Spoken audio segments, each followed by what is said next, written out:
Welcome back or welcome to Multi-Housing News' Top Marketers podcast. My name is Jordana Rothberg, and for this month's episode, I'm so lucky to be joined by Eric Bederman, the Vice President and Director of Communications at the Community Preservation Corporation. In his role, Eric oversees marketing and communication efforts to promote CPC's nonprofit mission and its lending and investment platforms, as well as positioning CPC as a thought leader in the multifamily housing industry. Prior to joining the company in 2015, Eric served as the press secretary for the New York City Department of Housing Preservation and Development for 6 years, spanning both Bloomberg and the de Blasio administration, and has held other positions as a marketer and communications professional over the course of his career. With a background in communications, marketing, government, and multifamily, I am so pleased to welcome Eric as this month's guest. Thank you so much for joining me. Hey, Jordana. Appreciate it. Thanks for having me on. Of course. Goodness, that was a mouthful. You have quite the background. I try. I think I've done a little bit of everything. Speaking of doing a little bit of everything, that is my first question for you. How'd you get to your current role at CPC? Tell me about your career journey thus far. I never expected to be doing what I'm doing, and it was a circuitous path. I've always found messaging in some form very interesting. I was the kid who, at 7, 8 years old, was sitting on the couch with my dad watching the news, trying to understand like why we were seeing what we're seeing and the things that were being said. I've always been super interested in commercials, Super Bowl commercials, any commercial. I just find it fascinating. It's always the why are we being talked to this way and who is it being directed to? And I'll be honest, as a kid, those underlying currents never really occurred to me. It wasn't until I got to college and ended up with my roommates who were they're all about a year ahead, and they were in the College of Communications, and they were taking these really interesting classes in mass communication and marketing and social psychology. And I was like, wow, that sounds pretty amazing. And I'm a pretty decent writer. I enjoy writing. I dare to say that I'm probably more comfortable writing and a little bit more eloquent than I am speaking off the cuff. And so finding a way to communicate through carefully chosen words and the written language was really where I excelled. And so I was like, hey, let's just take a shot. I'll major in communications, and I would love to be one of those people who writes like these amazing commercials that can speak to an audience and direct people's behavior. And so that was really how I got started. So I got my degree in mass communications and worked for 2 small ad agencies right out the box out of college. The first one was a 4-person agency that was sold pretty quickly. I was a 4th person, and then went to work for Shaker Recruitment Advertising in their Tampa branch. The company is actually based out of Oak Park, Illinois. When they do recruitment advertising, I think they're probably, and don't quote me on this, but I think they're the oldest recruitment ad agency in the country. Wow. I know, and it's all family run. It was an amazing experience. I handled the entire copywriting load for the Southeast division. About a year and a half, they asked me to also do some of what they called at the time non-traditional media planning. So print was really where the revenue was. And they had all these great people doing their print buys. And so I focused on out-of-home, radio. We didn't really do any TV, but movie theaters, transit. And that was a lot of fun because I got to do the buys, but also do the concepting and the writing for it. So I was like a little one-stop shop there. Around that time, I was there from 99 to about 2001. So I'm really dating myself here. My wife, who was my fiance at the time, we'd been dating for about 5 years, and it was an exclusively long distance relationship. The closest we ever got was Tampa and Miami, which is talk about stress, right? That was Right. really Not ideal. not ideal. She was in medical school and graduated and was going to do her residency in New York City at Montefiore Hospital in the Bronx. And it was like a now or never. Like, we should probably live in the same city if we're going to be married. Didn't have a plan. Moved to New York City in 2001. Ended up with a job in government, which I really thought of as a layover to get back into proper advertising. Realized that I really love working in government. You can really see how small changes to certain policies or big changes can really affect the stability of the lives of people for the better. It's a great feeling to know that you can do that and that government is a lever to make that happen. As you said, in 2009, I ended up going to the New York City Department of Housing Preservation and Development as their press secretary. Still very much in communications and marketing. I guess I don't know that I would call it marketing, but I do think communications and marketing can be interchangeable, and there's really a lot of the same skill set. And that's actually where I got the multifamily bug. The advantage of working in communications, especially at a large city agency that spans 2,000 people and is really deeply into the affordable housing production and preservation of the city, is that you have to learn everything quickly, but you also have access to that information. And you have access to the information from these really amazing, knowledgeable people who have been there for a while and have all this institutional memory. And so that's where I got this appreciation for housing not being, it's not a silver bullet for solving everything, but it is a great foundation for getting a lot of problems solved. You can't work on homelessness without stable housing. You can't work on addiction without stable housing. A lot of things like being able to send your kids to school, have a good education, take care of your other things like healthcare needs and whatnot. If you don't have a stable home and a roof over your head, it makes everything much more difficult. Really got hooked, worked there for about 6+ years, and then made a transition to CPC, which was not a hard transition at all because CPC works quite closely as a financer of HPD, a lot of HPD's projects. Knew CPC, the great work they did, knew their mission. The commissioner, Rafael Sestero, who hired me at HPD, had gone on to take over the president and CEO position at CPC. And so I knew him and knew his convictions and how he wanted to run things. And when we got to talking and it was hey, here's an opportunity to scale up CPC's communications office, it was really quite an easy decision. Speaking of those two roles, I'm curious, are there any similarities or conversely big differences in how you approached your job as spokesman at HPD, a large city agency employed more than 2,000 people, versus the director of communications at a nonprofit finance company like CPC? Yeah, really interesting. And I think you can find in almost any job a lot of similarities and some key differences.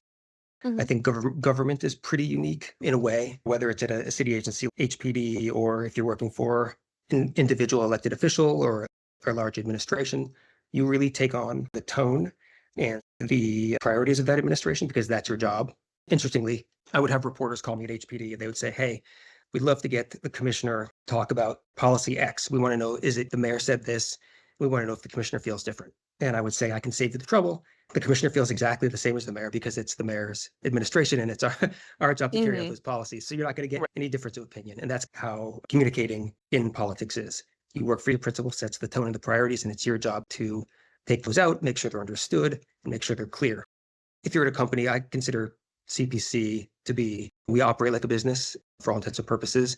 But I think at any organization, you still have your principal, right? You have your CEO or your president, and they really set the tone and drive your priorities. So that's not unlike working in government. But I think any strong organization has that. I think what's different is when you look at government, you are usually talking about yourself at a point in time. You're talking about yourself in your 4-year or 8-year term, what you're trying to accomplish and what your plans are. Rarely do you talk a lot about who came before you in the frame of what you're doing. There are definitely times where that happens, but if you looked at discourse in politics and government, you're talking about this administration and this administration's goals and what we're going to be doing and how we're going to be doing it differently. At CPC and most companies, Raphael sets the tone again, Hmm. but we talk about CPC holistically and its 50-year history. And that's really what we leverage is, and I think any good company is going to leverage their history of work and their accomplishments throughout the entire history. So we talk about how we started, what we've accomplished over those 50 years, the products that we've got, how things have differentiated and how we've grown and the lessons learned. And I think a key difference there is, again, looking holistically at a company and that combined weight of all of those accomplishments, as opposed to being in your administration for the years you're in there and really talking about those priorities and those results. Very interesting. Diving into a little bit more of the multifamily side of things now at CPC, because like you said, it's more of a holistic brand. What are some of your favorite marketing resources to work with, and how do you balance them over such a large organization? Yeah, that's a great question. So for folks who don't know, CPC is a 50-year-old nonprofit multifamily finance company. We have a full range of products. I like to say we are like everywhere you need us to be in your capital stack. A little bit of a flex, but I think my team would ding me if I didn't get the elevator pitch in. It's construction lending, mortgage lending, equity investing. And the interesting thing about CPC as a nonprofit is we don't fundraise. And so we keep the lights on, we pay the staff, we pay the bills, by generating revenue the same way any other lender or equity investor would generate revenue. We have this split focus. So 50% on the mission and the impacts that we create through that mission, because that is really what we're there to do. We invest in and lend in affordable and workforce housing to create stronger communities, better outcomes for tenants, better outcomes for the owners of those properties. And we will focus on that mission and that impact. But at the same time, we do need to market the products we have. And so we do have a full suite of tools. We have our earned or our PR, our owned media, which is everything we can do in-house, and our paid media options. And I think, and you had mentioned it at the top, what we call thought leadership. And that's something I think a lot of companies focus on, but we go heavy into because we do like to lean into our 50-year history in multifamily finance and housing policy. Part of what we do, in addition to financing properties, is sharing our knowledge and making sure that we have a very well-educated ecosystem of lenders, developers, borrowers, other policy people, government partners, and things like that. We do really like to focus on the knowledge sharing as well. I love that you said that thought leadership knowledge sharing because I feel like often people don't really consider that in their primary marketing resources, but it really can be. And I love that you guys are including that. And thought leadership is so important, especially coming from a place like CPC. Yeah, I would agree. I think when we started 50 years ago, we were there with small borrowers and small building owners holding their hand through the Mm. process. We don't just do a loan or do an equity deal and then let people go on their own. It really is a partnership from day one through closing. And then we service a lot of our own loans. We have I think, $12 billion servicing portfolio. Wow. And one of the things, yeah, that is, I think a lot of people don't know that as a lender, we do service most of the loans that we originate. Mhm. But I think what's important there is that the guidance and the technical assistance we provide, and that's really where we built up this idea of thought leadership. We start with a lot of small borrowers, and they have stayed with us because of that. We have borrowers who we did their first deal. They're much larger now, but they stick with us because they learned on the job through what we did, and we wanted to actualize that and put it out to the world. So we have created things like guidebooks that teach small building finance, energy efficiency, retrofits, and new construction finance. We're putting together a guidebook now on asset management of small multifamily portfolios so people can understand what it takes to run a portfolio efficiently and get the most out of it that they can.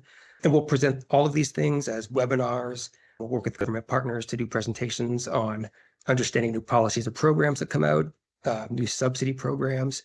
If there is a new law that people need to know about in order to ramp up and get prepared for, like Local Law 97 in New York City, we did a lot of webinars on that. We did those with our government partners. We did them in every conceivable part of New York. So for us, putting information in the hands of people and making sure they have access to it is just as important as putting really good, patient, stable capital into the hands of communities as well. Obviously, you guys have a lot going on, and it sounds like you have a bit more to work with resource wise at CPC as opposed to when you were working in the government world, which definitely makes sense. But of course, no marketers have an unlimited budget. So, what are some of your favorite strategies for stretching dollars in your current role and making that budget just go a little bit further? For sure. I will say I did not have a budget at HPD. It may have Mm-hmm. changed. We were a very, I'd like to call it traditional PR sort of Mm-hmm. operation. At CPC, definitely, it's nice to come to a place that is well resourced and has leadership. Not that HPD didn't, but has leadership here who is willing to listen to our needs and commit to resources to those needs. Mm-hmm. Makes Um, sense. and to your point, like there is no such thing as unlimited resources. I wish there was, but if everybody had unlimited resources, then what fun would that be? We do tend to lean in heavily into our own media. That's the email marketing, social media, our ability to host webinars, etc., to stretch our paid budget. And so when we talk about our in-house or own media, we are really focusing a lot on promoting the impact that we create. So you'll see a lot on our LinkedIn accounts or our other social accounts. I think we're going to, fingers crossed, roll out a Instagram account soon. And on our email marketing, it really talks about the deals we've done in relation to the impact we've created, the people we've helped, and the outcomes we create in communities.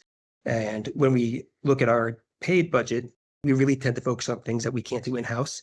So we lean heavily into digital media because that's, from my point of view, the best bang for the buck when you are really trying to stretch your dollars. It allows you to, as I'm sure your listenership knows, really target your audience and get the data back to show the results that you're getting. So the KPIs come in, and it's really good to see how you're directing those dollars and how they're being used.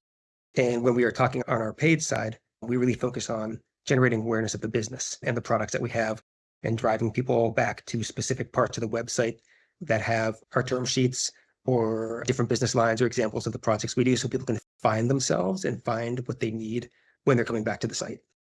You've talked as we've hung out today about so many different strategies and things that you guys are working on. I'm just wondering, is there anything that you haven't mentioned or that you want to dive more into? Any campaigns or projects that you're working on now that really excite you? It sounds like everything definitely really excites you, but just wanted to see. Yeah, and I would agree. I'm a pretty excited person. I will say CPC does a lot of great work. So to say what one thing am I excited about, it's such a hard question. Mm. I would say, and again, not to step on your toes, because I love this podcast, but we are also producing our own podcast. Oh, some And competition. I I would like love to it. say you can never have too many housing podcasts. Let's educate everybody, whether it's about marketing or it's about housing issues or policy. Let's put it out there. Hmm. Um, our podcast is called The Housing Problem. Our CEO, Rafael Sestero, is co-host with Kirk Goodrich, who is the president of Monadnock Development. They're good friends. They've known each other for years. I think they went to college together and have spent the entirety of their career in affordable housing. Two dudes who really care about the issues. We are in the middle of season 4. We've had some great guests, and we really focus on people and issues that pertain to not just, we started with the housing issues in New York City, but we've since stretched and we've gotten folks from all over the country. And it started a few years back when everybody was really in the throes of COVID and it felt like everybody was on social media. And I remember Raphael and Kirk getting pretty frustrated because you'd see a tweet or you'd see a post and it was like a really complex housing issue, whether it's affordable housing or just housing policy in general. It would get boiled down to a tweet or like a sentence. And then the comments, which don't read the comments, but everybody reads the comments, were awful. So you would get issues about subsidy programs, or there's a lot of vitriol about this is only a program for greedy owners, or what even is affordable housing. And I remember Kirk saying something like, we really need to be on a media that everybody is listening to. We tend to keep our heads down and do the work, but we're ceding ground to people who know less, care less, and do less. And the people who really have worked in this their entire lives and who are making a huge difference in government or advocacy or finance or development should have a platform where they can talk about the good work they do, educate people more on these complex issues. And so we try to talk about them in a very accessible way, but we're not afraid to get a little nerdy and a little wonky on some issues when it really calls for that. And if I can, one other project, and it's not one we're doing right now, it actually finished, I want to say last spring. Hmm. Very proud of this one. Very mission centric, really falls into our bucket of this is what people should be doing and this is what matters. We, CPC, along with a team of other companies, so it was CPC and CDT as equity providers, Monadnock and Kalel as development partners, and then we had Cloth, Community League of the Heights, as our social services provider. And we came in as a team. We were awarded a project with the city of New York through its New York City Housing Authority, so public housing, where we went in and we did a gut rehab of 1,700 units of public housing across 30 plus buildings in Manhattan. It was about a 5-year project and may have been one of the more complicated things and complex things we've done, but I think maybe one of the most important. And public housing has suffered over the last few decades as far as lack of resources in funding and in attention. And some of these people in public housing live in maybe the worst conditions you've seen because of the neglect that has gone on. And the ability for us to come in and really rehab them, rehab these 1,700 units and put people into housing that they were proud to be in, that is amazing and well maintained now. It was challenging, but incredibly rewarding. Public housing is some of our most deeply affordable housing, and it serves some of our most underserved and needy population. It was just a great project. That sounds like a really great project. I'm glad that you're able to speak about it with such passion because obviously it is something like you said that I think this audience understands is so important, projects like that. So it's great to be able to say that you've done it. Yeah. And again, I want to give a lot of credit to our partners. It wasn't just CPC coming in. We were, again, as an equity partner and somebody who helped move the project along. But we definitely had great partners in Cloth and CDT and Monadnock, who are really our boots on the ground with the tenants. I would say I don't know if people generally think of communications in the same vein that they think of marketing. I think a lot of people think of marketing as very much of a PR and advertising strategy.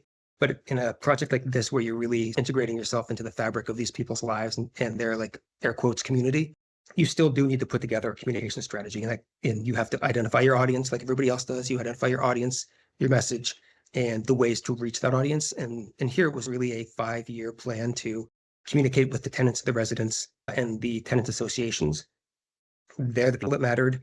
There was a lot of over communication. That was really the plan through every step of the way. It was in-person meetings, virtual meetings, email, letters, sliding letters under doors, flyering buildings, whatever we needed to do to keep in communication, let folks know what was going on. And at the same time, working with elected officials so they knew who we were, they knew what the mission was. If there was an issue, they could contact us.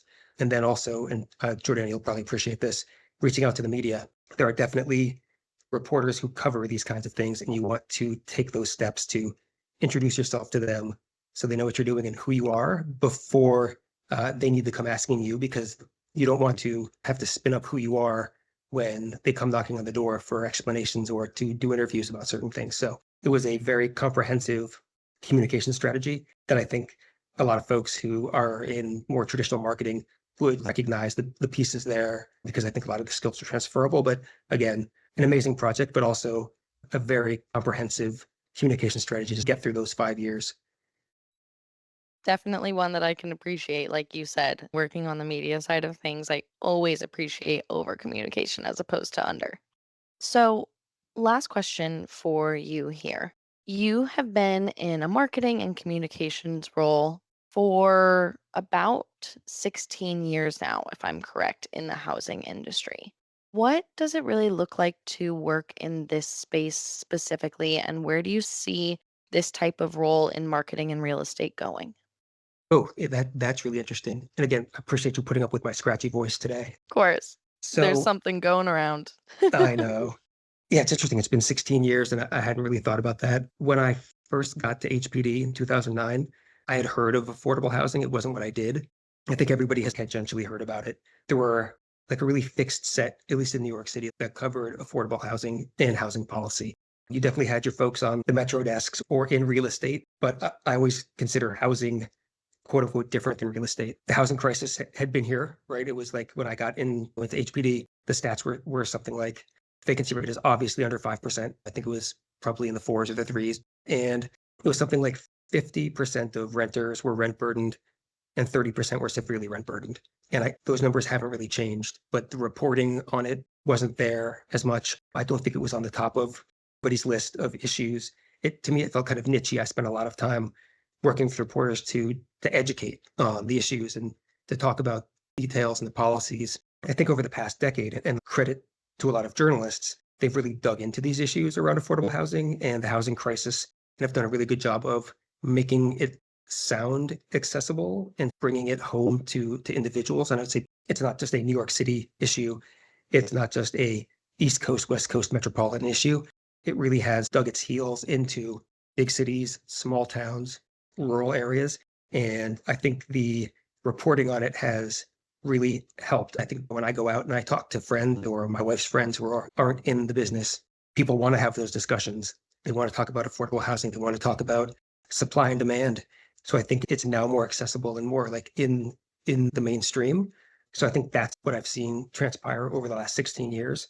Thank you to the media for that. But I would also say, despite that normalizing of the information, and despite the data, and despite the facts, one thing that I think hasn't changed in the last 16 years is the disinformation and the pushback you get on individual projects. We'll talk to a lot of folks who are like, absolutely, we need to do something. We need to make it easier to build. We need to make it easier to bring in subsidy. We need to make it easier to rehab projects. We have to solve the homeless crisis and the migrant crisis. But then when you talk about individual projects in their neighborhood, it's no, not here. Affordable housing will drive down our property values. It'll increase crime. It'll quote unquote change the fabric of our community. And we all know from the data that exists out there that the opposite is true.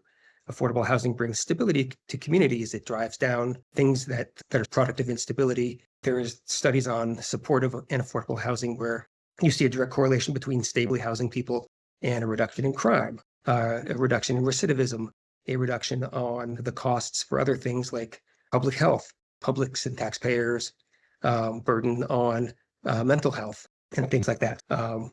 Love that people are talking about housing and the need for housing. Still disappointed that when it comes to individual projects, we're still getting a lot of the same NIMBY pushback that we got 16 years ago.